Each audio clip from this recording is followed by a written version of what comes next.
Mayor Jerry Treñas pagatutukan ang reclamation sa syudad sang Iloilo para sa ginalataw nga dugang pa nga mga development.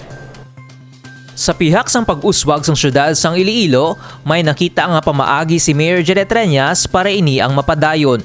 Luyag sang alkalde nga matutukan ang mga proyekto sa reclamation sa pagpati nga ini ang makadalasang dugang pa nga development. Suno kay Mayor Treñas, kung madamo ang duta sang syudad, madamo man ang mga investment nga magasulod kag madamo sang trabaho para sa mga Ilonggo. Importante suno sa iya nga mayara sang matanyag ang syudad sa mga dalagkong nga investors nga maluyag magsugod sang ilang negosyo.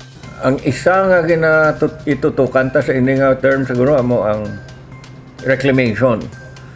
Kay ti balaan nyo kulang na gid kita duta.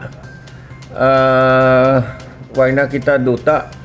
Unless we have additional land for possible development, ang development makadto na ni sa iban nga mga munisipyo. I am not saying nga hindi dapat magkadto sa ila, pero we do not want to happen for Iloilo is that matabo nga daw Manila bala.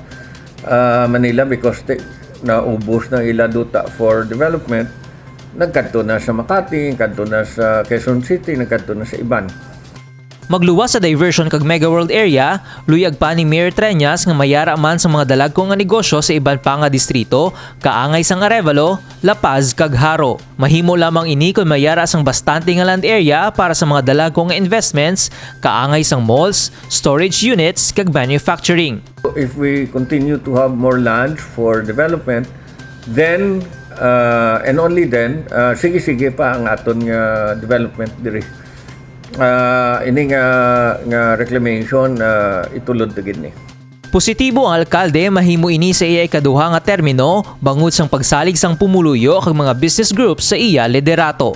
Michelangelo Sarate para sa Level Up Patrol.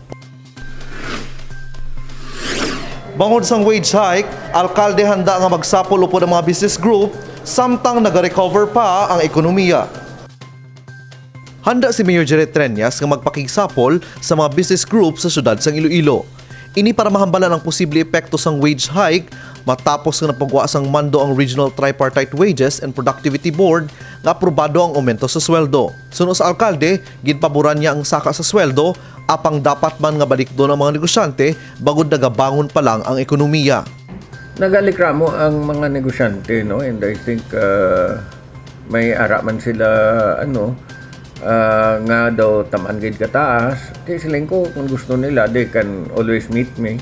I am ready to sit down with them. Ang PCCI, the Business Club, kag iban pa nga mga business groups, no?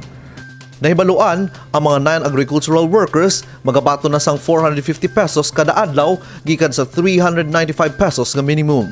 Ang mga establishmento nga may napulo ka empleyado panubo ang magasweldo sang 420 pesos gikan sa 310 pesos. Samtang sa agricultural sector naman, gikan sa 315 pesos, mahimo na nga 410 pesos ang sweldohanay. Of course, ang labor, kinanlan man nilang magdugang, but at the same time, kung mabudlayan man ang mga negosyante, nga tamaan na gid kataas nga saka, daw mabudlayan man mag-manage sa ining, especially during this time nga nag-recover pa sa economy.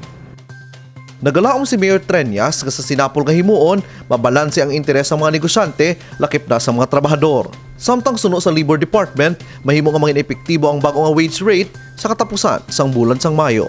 Kevin Patrick Casipe para sa Level Up Patrol.